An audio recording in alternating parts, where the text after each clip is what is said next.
Hey people of the VC, it's Andy Cloudy Mulder. I hope you are all well out there.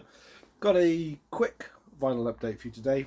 I'm trying to keep it quick, so I am just going to show 5 albums this time around. Plenty more in the inbox as usual, but my goal is to do these a little and often, small amount and often, rather than saving them up for the end of the month, which is what I've been doing. Then I end up with just a shitload of records and too much to think about, and they go on too long. So this is the new improved Cloudy Mulder quick update, but we'll see how it goes. First up, do you guys know Ice War? Canadian one-man traditional heavy metal outfit. Canadian classic heavy metal delivers their first full length for fans of early 80s pure heavy metal and new wave of British heavy metal. Discovered these guys, or this guy, last year. Picked up the CD from a Hell's Headbanger haul that I got in. Saw the vinyl for a great price and just had to have it. It's an awesome album. I have been spinning this back to back all week. Can't get enough of it. That's the chap there. His name is Joe Capitalicide, or something like that anyway. Great traditional heavy metal, really catchy tunes, sing-along lyrics. Every song's a banger. Battle Zone, Dream Spirit, Stunning Rock, We Will Stand, Falling Out, We Will Stand. It's great. I hold this in high regard. It's on a... I saw somebody on Mark G describe he showed a Pounder video that was a half and half, and in the comment described it as a Pokemon ball, which I thought was quite appropriate, especially those with kids that know what I'm talking about.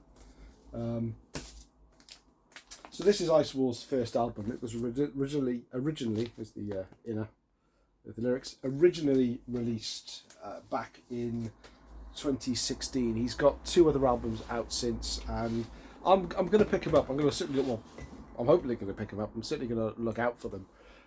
But they are one of those bands where I've clicked so well with that album. I'm kind of a little scared to dive a little deeper, just in case it doesn't live up to expectations and I end up feeling disappointed. But what can you do?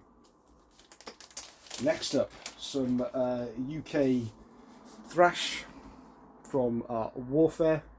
Mayhem, fucking Mayhem, their 3rd studio album, and this has got Kronos from Venom on bass. Kronos also produces this album, so the similarities in production with Venom are they're there for all to hear.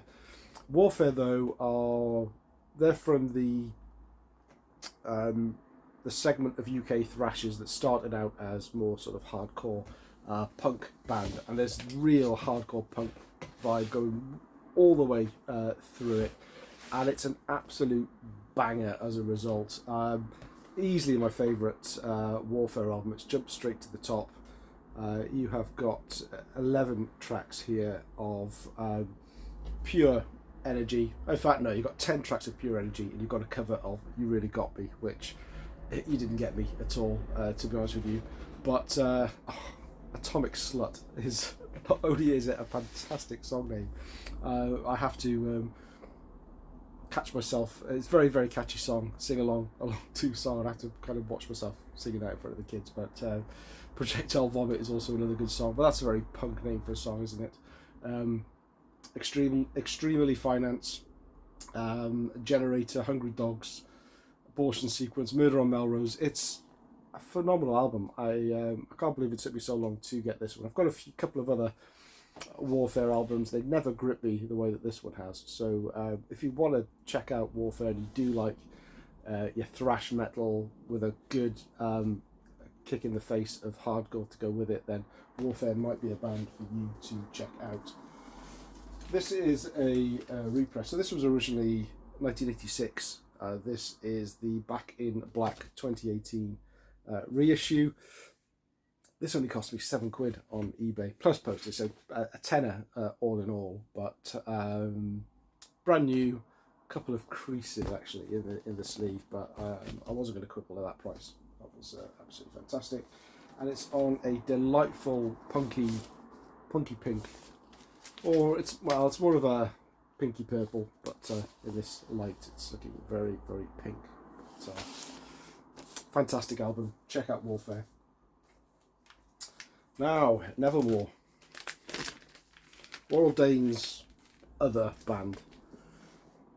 It's taken me a long time to get some Nevermore in the collection, which is surprising since I really enjoy the stuff that was done with Sanctuary. But this sounds nothing like Sanctuary, and I've been struggling to get into this album. Hype Sticker, Enemies of Reality is the album. It's the remixed and remastered edition by Andy Sleep, the first vinyl edition of the superior 2005 version of this Metal Milestone, originally released in 2003. So by all accounts, the 2003 original version just sounded like shit, and the 2005 version is supposedly the version to go for, whereas this is a 2018 repress of that.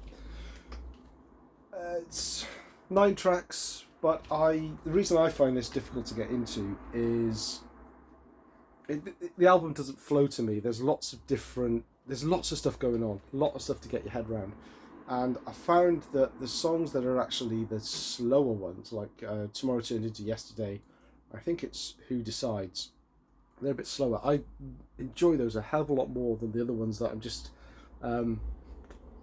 just haven't got used to the flow. I'm not really sure how to describe it, but yeah, maybe this is the wrong jumping in point for Nevermore, and that's where I need you guys to help me out. Where should I have gone? Where should I have got into Nevermore? Do you agree with me, or is this just typical Nevermore, and I should perhaps resign myself to them not being a band I'm going to collect any more from? It comes with all the usual gubbins, heavyweight vinyl, nice glossy printed inner sleeve. It comes with a CD as well. Big plus points for a CD. Love it when a vinyl. All vinyl should come with a CD. They're so cheap to produce that I should put that in. I'd take that over the cost of putting together the poster. I mean, this comes with a poster as well, but if you're going to choose between a poster and a polyline sleeve, or a poster and a CD, go for the other things. I don't know. The poster's it's a nice thing to have, but it's gonna stay in there. I'm not 12 anymore. I'm gonna stick it up on my wall, that's for sure. So yeah, Nevermore, on the fence. Certainly got some plus points to it, more plus points than negative points, but I'm just not there with it. Now, a blind buy. I don't do many blind buys anymore. Certainly because I don't go out physical record shopping anymore, and I'm trying to do less blind buys online. I do blind buys online. I'll get suckered in by a cover or a description. Now I will check out a little bit more into the band before I buy it. But this one looked interesting. They were listed as thrash metal, and they're not thrash metal. I knew that because of the small amount of research I did before. But it sounded interesting enough, and that's the band's called Weapons, and the album's called Captive Audience. This is from 1985. It sounds like they look.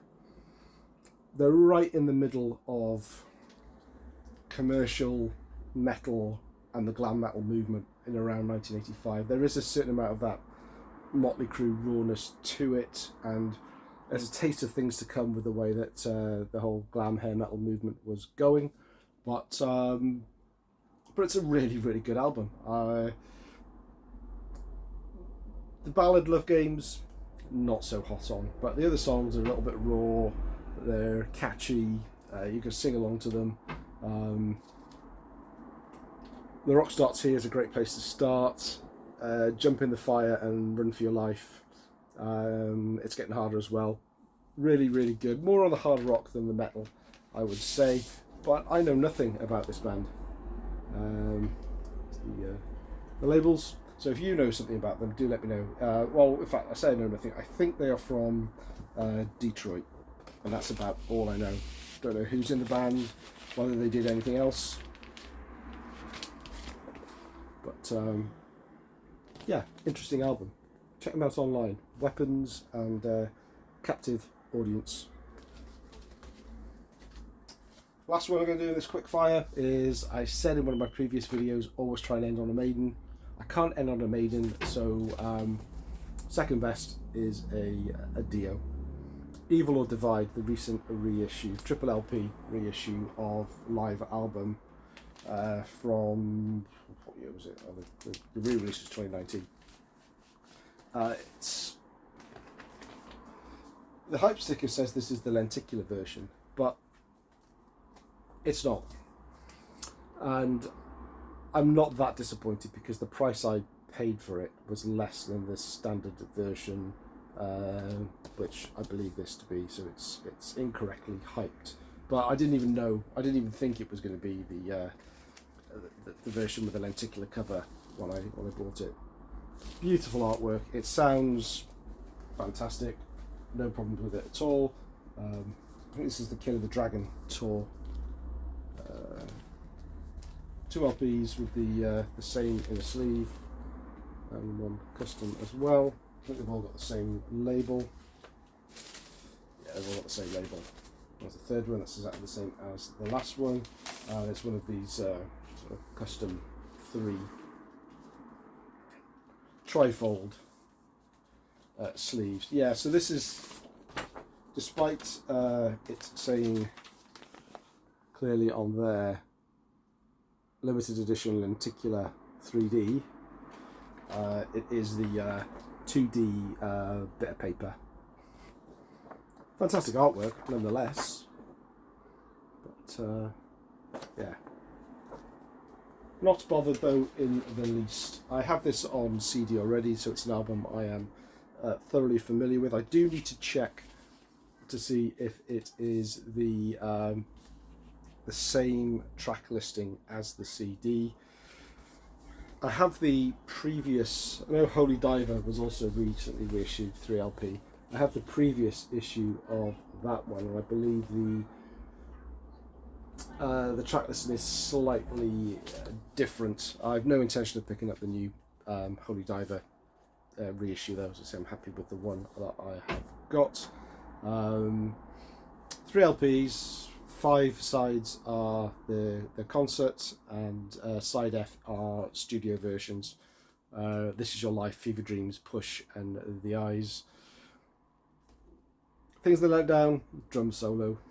Drum solos are kind of okay when you're drunk at a gig and you're kind of into, already got that sort of the feeling of euphoria about seeing a band live, but why anyone puts them on their live albums, I do not know, especially when this was originally released. I thought drum solos had died with the 80s, but there we go. But still, a fantastic live album. I do love my live albums, and I listen to live albums quite a lot, so really glad to have that to the collection on vinyl. So there we go, that's your lot as usual. Let me know in the comments what you think of these pickups. Regarding Nevermore, again, let me know where I should have got into first, or whether I should just stop because I'm not going to get anything better than that. Weapons as well, do you know them? Are you from Detroit? Are they your dad? I don't know. Have a good weekend. See you soon.